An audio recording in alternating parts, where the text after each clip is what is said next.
एक कौन सी सब्जी होती है जो पितृपक्ष में ब्राह्मण को भोजन कराते समय नहीं बनाई जाती?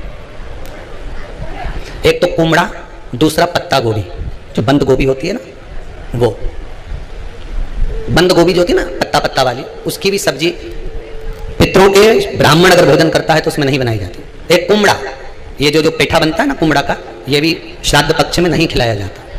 महाराज पूरा कोला पेड़ा बोलते हैं, क्या बोलते हैं उसको, श्राद्ध पक्ष में उसको भोजन में नहीं दिया जाता, ब्राह्मण के भोजन।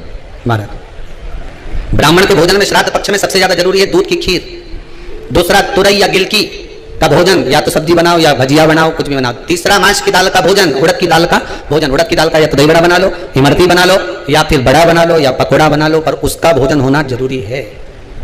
3 भाग, दूध का भोजन आहूतों के हिस्से में चले जाता है, गिलकी और तुरई का भोजन पितरों के हिस्से में चले जाता है, मांस की दाल का भोजन, उड़द की दाल का भोजन प्रेतों के हिस्से में चले जाते हैं। इसलिए ये 3 भाग का भोजन ब्राह्मण जब श्राद्ध पक्ष का भोजन करे तो उसमें बनाना जरूरी, बहुत जरूरी। आपके यहां जब श्राद्ध हो भोजन अवश्य है। कई लोग कहते हैं गुरुदेव जब हम गया जी से आ जाएं तो क्या ब्राह्मण भोजन कराना जरूरी है? क्यों नहीं, कराओ, क्यों नहीं करा? क्या गाय की रोटी निकालना जरूरी है? स्वान की रोटी निकालना जरूरी है? कौवे की रोटी निकालना जरूरी है? हम कहते हैं अगर श्राद्ध गया जी का हो गया तो भले कौवे की मत निकालो, पर गाय की, स्वान की, ब्राह्मण जन की भोजन प्रसाद जरूरी। देखिए जब ज्यादा घर में पितृदोष हो ना, ऐसा लगे तो पितृदोष बहुत ज्यादा है, 1 रुपये कमा रहे हैं, 1.25 रुपये खर्च हो रहा है, हाथ में पैसा नहीं टिक रहा, दुकान 4 दिन अच्छी चल रही है, फिर व्यापार डाउन हो जाता है, कोई पैसा लेकर भग गया, नहीं दे रहा, कहीं कर्जा मात्रा बढ़ गई है, ये पितृदोष के लक्षण है कुछ। इसमें आपके घर में जो भी रुद्राक्ष पड़ा हो, जो भी रुद्राक्ष रखा हो, क्योंकि संभाल के तो आप लगते नहीं, पटक देते यहां, जो भी रुद्राक्ष आपके घर में रखा हुआ, एक पानी के पात्र में उस रुद्राक्ष को डाल दीजिए, उसमें 1 चावल का दाना डाल दीजिए।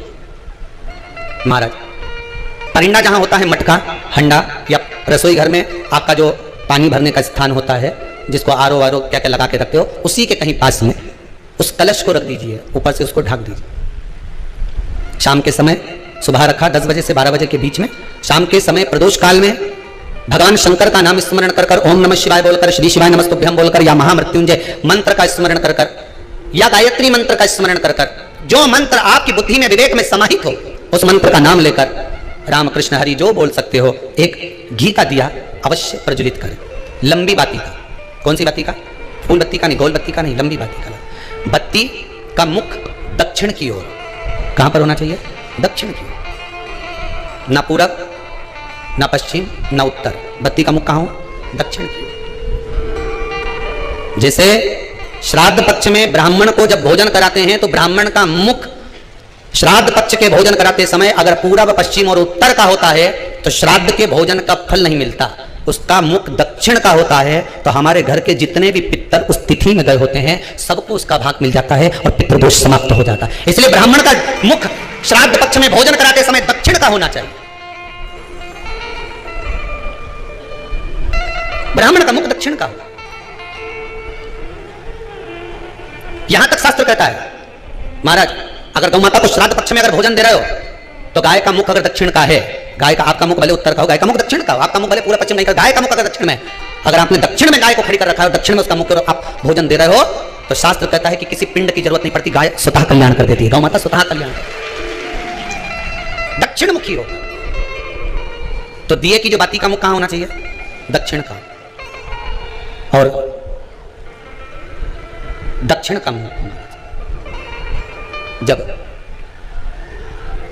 जब दक्षिण का मुख हो, दक्षिण की ओर बाती हो महाराज, तब दक्षिण की बाती जलाने के बाद में भगवान से वहीं पर प्रार्थना करें, जो कलश रखा है उसके ऊपर जो प्लेट रखी है, ढका गया है, वहां अपना सीधा हाथ रखें और अपने पूर्वजों का, अपने पितरों का स्मरण करें कि मेरे धन को लेकर कोई चले गया, मेरा व्यापार ऐसा चल रहा है, मेरा घर में बच्चों का विवाह नहीं हो रहा, या घर में इतनी अशांति है, या तकलीफ है, या कष्ट है, ये सब का स्मरण कर कर उस कलश को रात्रि भर रखे रहने दें। सुबह स्नान आदि करने के बाद फिर एक घी का दिया दक्षिण की ओर लगाकर सुबह 10 बजे से 12 बजे के बीच में उस जल को शिव जी को समर्पित कर कर आ जाएं और वो रुद्राक्ष लेकर वापिस आ जाएं। महाराज वापिस आ जाएगी। उस रुद्राक्ष को अपने घर में रख दीजिए, वर्ष भर वो रुद्राक्ष आपको कभी बीमारी से नहीं घिरने देगा, कभी किसी जगह खड्डे में नहीं जाने देगा, वो उन्नति की ओर ही बढ़ाएगा। भले कोई भी रुद्राक्ष हो, 1 मुखी से लेकर 14 मुखी, 20 मुखी, 18 मुखी, जो रुद्राक्ष आपके पास में, आप तो उसका स्मरण करिए, आप उसका स्मरण करिए। रुद्राक्ष का जल शिव को समर्पित करें। पितरों के जितने भी द्वार हैं, पितरों के जितने भी दरवाजे हैं, पितृलोक में जितने भी पितृ विराजमान होते हैं महाराज, ये सब शंकर के ऊपर चढ़े हुए जल का भाग ग्रहण करते हैं, शिव के ऊपर चढ़ा। 33 कोटि देवताओं में से कोई एक देवता ऐसा बता दो जिसको काली तिल्ली चढ़ती हो, काली मिर्च चढ़ती हो, सारे वृक्षों की पत्तियां चढ़ती हो, सब चढ़ा के पुष्प चढ़ते हो, दुर्वा भी चढ़ती हो, बेलपत्र भी चढ़ता हो, आंख का पुष्प भी चढ़ता हो, धतूरा भी चढ़ता हो, जिसको भांग आदि भी चढ़ती हो, तुलसी की मंजरी भी चढ़ती हो। तुलसी की मंजरी भी शंकर को चढ़ती, तुलसी का दल नहीं, मंजरी वो भी चढ़ती। 33 कोटि देवताओं में कोई ऐसा देवता बता, संपूर्ण सामग्री है, भगवान केवल एक है, देव अधिदेव महादेव, जिनको काली तिल भी चढ़ रही है, काली मिर्च भी चढ़ रही है, जिनको संपूर्ण सामग्री भगवान शिव को समर्पित हो रही, संपूर्ण यहां तक राई, सरसों, राई के दाने तक भगवान शंकर को चढ़ते हैं। 1.25 लाख दाने का प्रमाण है महाराज शंकर जी को समर्पित करने का। सरसों चढ़ती, राई चढ़ती महाराज, पुष्प, बेलपत्र, दुर्वा, जगह जगह के पुष्प शिव को समर्पित होते हैं। पितृ, जब शंकर भगवान को जल चढ़ाया जाता है 16 श्राद्ध पक्ष में, 16 दिन श्राद्ध के जब हम भगवान शंकर को जल समर्पित करते हैं तो उसका भाग हमारे पितरों को प्राप्त होता है।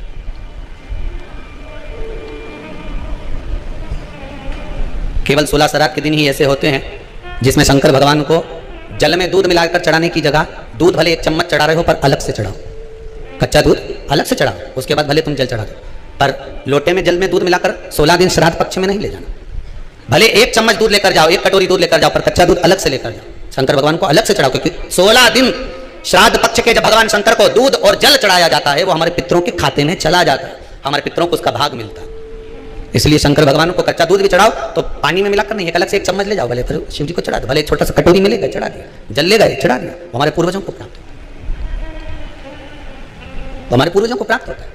जिस बालक बालिका का जॉब नहीं लग रहा हो, सर्विस नहीं लग रही हो, नौकरी नहीं लग रही हो, जगह पहले करते थे जॉब अब छूट गई, 2 साल हो गए, 3 साल हो गए, सर्विस नहीं लग रही हो, बहुत प्रयास कर लिया हो, बहुत प्रयास, तो महाराज काली तिल्ली को पीस कर उसको जल के पात्र में डालकर अपने घर के मटका परिंडा, पितरों का जो स्थान होता है, जलाशय होता है, उसके पास में एक पात्र में रख दीजिए। बेलपत्री या बट का पेड़ या पीपल का पेड़, इस वृक्ष के नीचे 1 रात्रि तक रखे रहने के बाद में दूसरे दिन अपनी कामना करता है, जिनका जॉब नहीं लग रहा, सर्विस नहीं लग रही, नौकरी नहीं लग रही, या कहीं उलझने उत्पन्न हो रही है, उस व्यक्ति को हाथ में ले जाकर उस पात्र का जल, 3 वृक्ष पितरों के तुल्य हैं, कल की कथा में कहा था, पहला बेलपत्री का, दूसरा पीपल का, तीसरा बट का, ये 3 पितरों के तुल्य हैं। इन 3 में से किसी भी वृक्ष के नीचे उस काली तिल के जल को समर्पित कर दीजिए महाराज। बाबा चाहेगा, भोलेनाथ जी चाहेगा तो 3 महीने में कहीं ना कहीं योग बना ही देगा, ये पक्का।